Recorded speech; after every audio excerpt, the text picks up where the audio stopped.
प्रभात बच्चों, मैं आपकी सामाजिक अध्ययन की अध्यापिका और सामाजिक अध्ययन का पाठ 6 शुरू करने जा रहे हैं, जिसका शीर्षक है हमारे मनोरंजन के साधन। चलिए शुरू करते हैं अध्याय 6, हमारे मनोरंजन के साधन। चलिए बच्चों, देखिए यहाँ पर मनुष्य मनुष्य प्रतिदिन विभिन्न कार्य करता है। एक मनुष्य कई तरह से कार्य हर दिन करता है। निरंतर कार्य करने से उसके तन एवं मन दोनों ही थक जाते हैं।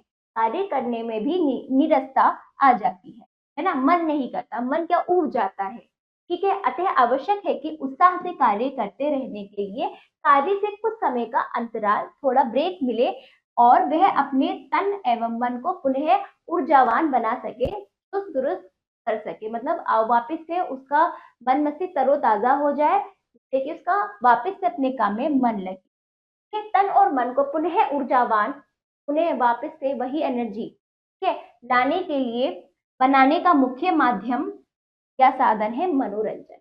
एक मनोरंजन एक ऐसा साधन है बच्चों, जिससे हम यदि किसी काम को रोज करते करते थक जाते हैं, कोई भी मनुष्य, हमारा दिमाग भी थक जाता है, उसको थोड़ा मनोरंजन की जरूरत होती है। तो हम लगातार किसी काम को करते हैं, कहीं किसी प्रकार का मनोरंजन नहीं करते, तो हमारा काम में भी मन नहीं लगेगा।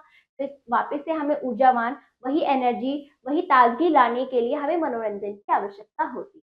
यहाँ पर मनोरंजन का बहुत महत्वता होती है। ठीक है, मनोरंजन का अर्थ है मन को प्रसन्न करने का कार्य। क्या है अर्थ मनोरंजन का? मन को प्रसन्न करने का, मन मस्तिष्क प्रसन्न करने का कार्य। मनोरंजन उतना ही आवश्यक है जितना कि काम। मनोरंजन से मस्तिष्क की थकान दूर होती है, इससे मन प्रसन्न हो जाता है, साथ ही शरीर में भी ऊर्जा का संचार होता है। ठीक है, साथ ही क्या होता है, शरीर में ऊर्जा का संचार होता है। ठीक है, वैसे तो हमारे घर में ही मनोरंजन के बहुत से साधन उपलब्ध होते हैं। वैसे तो हमारे घर में क्या होते हैं, मनोरंजन के कई तरीके से हम क्या कर लेते हैं, मनोरंजन कर लेते हैं। फिर भी मनुष्य मनोरंजन के नए साधनों को भी खोजता है। इसके लिए वह घर से बाहर जाकर अनेक प्रकार के साधनों से अपना मनोरंजन करता है। घर के अलावा बाहर भी जाकर कई तरीके से मनोरंजन किए जाते हैं। पड़ोस में ही खेलने के लिए एक विशाल मैदान है। मैदान देखा होगा, सभी के घर के आसपास कोई ना कोई मैदान होता है, जिसमें बच्चे तथा बड़े लोग जाकर फुटबॉल, वॉलीबॉल, हॉकी, क्रिकेट आदि खेल खेलते हैं। तो ये खेल भी आपके मनोरंजन के अंदर आते हैं। बच्चों देखो, जो काम करने में, जो पढ़ाई लिखाई काम के अलावा जो चीजें आप कर रहे हैं, जिससे आपका मन लग रहा है, आपका मन क्या हो गया, तरोताजा हो रहा है, वो सभी तरीके आपके मनोरंजन होते हैं। चाहे वो घर बैठे आप टेलीविजन देखो, फिर घर बैठे कोई गेम खेलो, आपस में बातचीत करो, वार्तालाप करो, हंसी मजाक करो, है ना। एक दूसरे को चुटकुले सुनाओ। तो इसके अलावा आप बाहर जाके किसी भी प्रकार का खेल खेलो, ये सब आपके मनोरंजन के साथ है। इसी मैदान के पास एक सुंदर सा पार्क है, जिसमें विभिन्न प्रकार के सुंदर सुंदर फूल तथा मखमली घास लगी है। वहां बच्चों के लिए झूले आदि लगे हैं। लोगों के बैठने के लिए पार्क में बेंचें बनी है तथा फव्वारे लगे हैं। तो इस तरह से पार्क में आपने देखा होगा, फव्वारे और हरी हरी घास, ठीक है, और सुंदर सुंदर फूल। वहां जाकर आपका मन क्या होता है, आपको मन को बड़ी सुख की प्राप्ति होती है। तो ये भी एक मनोरंजन का साधन। वहां पर आप जाकर व्यायाम करते हैं और एक्सरसाइज करते हैं, व्यायाम करते हैं, आपस में खेलते कूदते हैं। तो ये भी आपका मनोरंजन का साधन है। फिर इसके अलावा देखिए, कठपुतली तथा सर्कस भी मनोरंजन के साधन है। कठपुतली के तमाशे में हमें लकड़ी के पुतलों का एक नाटक दिखाया जाता है। नाटक की कहानी को पर्दे के पीछे से एक आदमी सुनाता है। सर्कस में हम बहुत से आश्चर्य, हैरान कर देने वाले करतब दिखाए जाते हैं। तो इस तरह से देखा, जैसे कठपुतली और सर्कस जैसे भी आपके ये सभी क्या है, आपको मनोरंजन करने के लिए इस तरह से करते हैं। कठपुतली में क्या होता है, लकड़ी के गुड्डा गुड्डी होते हैं, गुड़िया गुड्डा होते हैं।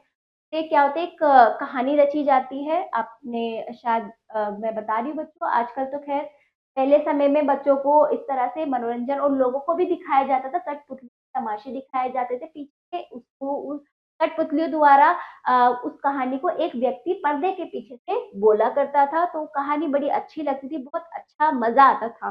ठीक है, और इसके अलावा आज पहले से लेकर आज तक सर्कस जैसे करतब भी दिखाए जाते हैं, आश्चर्य करतब। वहां पर कई प्रकार के जानवर, व्यक्ति, जोकर, है ना, अपने अपने तरीके से लोगों का मनोरंजन करते हैं। ठीक है, अब देखिए, संग्रहालय, चिड़ियाघर और सिनेमा आदि भी मनोरंजन के साधन है। संग्रहालय, म्यूजियम में अनेक दुर्लभ कलाकृतियां जो आपके प्राचीन काल से लेकर अब तक जो भी कार्यकलाप क्रियाकलाप से जो भी चीजें थी, पुराने समय की वस्तुएं, चीजें और लोगों के द्वारा अपने अपने अपने अपने तरीके से लोगों के द्वारा बनाई गई कई कई चीजें प्राचीन से लेके आज तक, ये सब चीजें कहाँ पर जो आज के समय में नहीं दिखती, संग्रहालय म्यूजियम में रखे होते हैं, जहाँ पर हम देखते हैं। उन्हें देखकर हमें बहुत सारी चीजों का ज्ञान होता है। हम समझ पाते हैं कि पुराने समय में कैसे लोग रहते थे, उस समय क्या। आप जाएंगे लाल किले पर भी, आप जाएंगे वहां अंदर देखो देखो उस समय की सभी चीजें आपको वहां पर दिखाई देती है। है तो कलाकृतियां और अन्य वस्तुएं होती हैं, जबकि चिड़ियाघर में तरह तरह के जानवरों तथा पक्षियों को देखने का अवसर मिलता है। चिड़ियाघर में कई प्रकार के जानवरों को और पक्षियों को आप बहुत करीब से देख पाते हैं। ये बच्चों, फिर आगे सिनेमाघर, ये है सिनेमाघर। ठीक है, सिनेमाघरों में हम विभिन्न विषयों पर बनी सुंदर फिल्में देखते हैं। फिल्म में गीत, संगीत, नृत्य, है ना, नाच तथा कहानी सब कुछ होता है, इसलिए लोगों को इसमें अधिक आनंद आता है। तो इस तरह से लोग सिनेमा घर जाकर भी अपना मनोरंजन करते हैं और आनंद की प्राप्ति करते हैं, अपनी थकान को दूर करते हैं। ये सिनेमा आज का सबसे लोकप्रिय मनोरंजन का साधन है। मनोरंजन से हम स्वस्थ, प्रसन्न और चुस्त रहते हैं, लेकिन मनोरंजन के इन साधनों का प्रयोग एक सीमा के भीतर ही करना चाहिए, है ना। ऐसा नहीं हद से ज्यादा आपने मनोरंजन कर लिया, उसकी आदत डाल दी, आपका काम में आप काम करना भूल गए, आपका काम के लिए या फिर अपनी पढ़ाई के लिए समय ही नहीं, आप केवल मनोरंजन ही करे जा रहे। हर चीज का एक हिसाब किताब होता है, हर चीज की एक लिमिट। ठीक है, मनोरंजन के इन साधनों का प्रयोग एक सीमा के भीतर ही करना चाहिए। इन साधनों का अत्यधिक प्रयोग या असावधानी से किया गया प्रयोग हमारे स्वास्थ्य के लिए हानिकारक होता है। इसके साथ ही समय तथा धन की जो क्षति होती है, जो मतलब हानि होती है, वह और भी दुखदायी होती है। किसी को ऐसा नहीं, आपको फिल्म देखने का मन है तो आप हर हर दूसरे दिन चले गए, नहीं, आपका समय की भी हानि होगी और धन की। अतः हमें मनोरंजन के साधनों का प्रयोग मर्यादा में यानी लिमिट में रहकर ही, एक सीमा के अंदर ही करना चाहिए। ठीक है बच्चों, चलिए हमने इस पाठ में मनोरंजन के कई प्रकार के साधन देखे। इस तरह से हम अपना मनोरंजन कर सकते हैं घर बैठे, घर के बाहर। ठीक, चलिए तो ये पाठ समाप्त हुआ। क्लास कार्य आ जाइए बच्चों। पहला देखिए, सही विकल्प पर सही लगाइए। तो देखिए, निरंतर कार्य करने से कार्य में डैश आ जाती है। क्या आ जाती है? विरसता।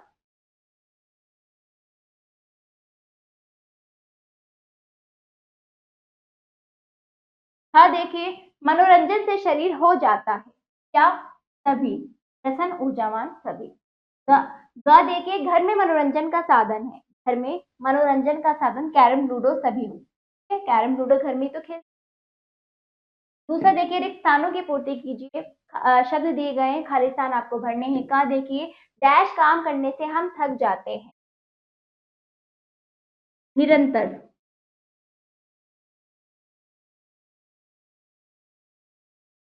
हाँ देखिए, मन को प्रसन्न करने के काम को डैश कहते हैं।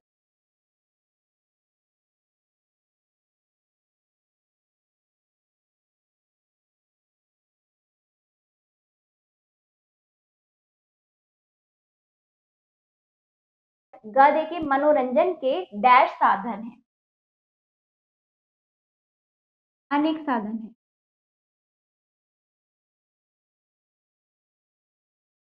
हाँ, पार्क में डैश होते हैं, झूले।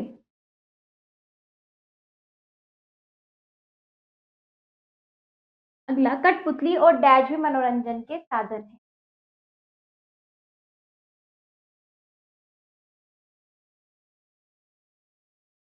क्या? मनोरंजन से हम स्वस्थ डैश तथा चुस्त रहते हैं। मनोरंजन से हम स्वस्थ डैश तथा चुस्त, प्रसन्न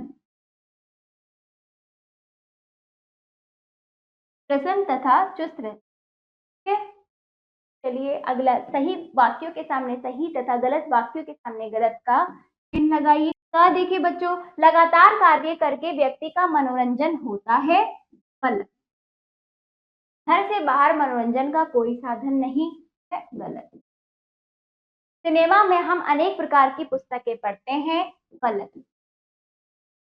देखिए, मनोरंजन के साधनों का अधिक प्रयोग दुखदाई नहीं होता, होता है। ठीक है?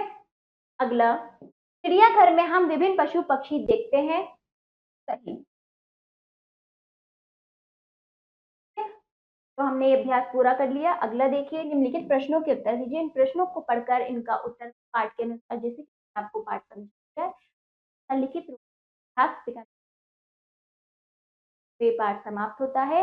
आशा करती हूँ ये पाठ आपको समझ आया होगा। मिलते हैं अगले पाठ पर।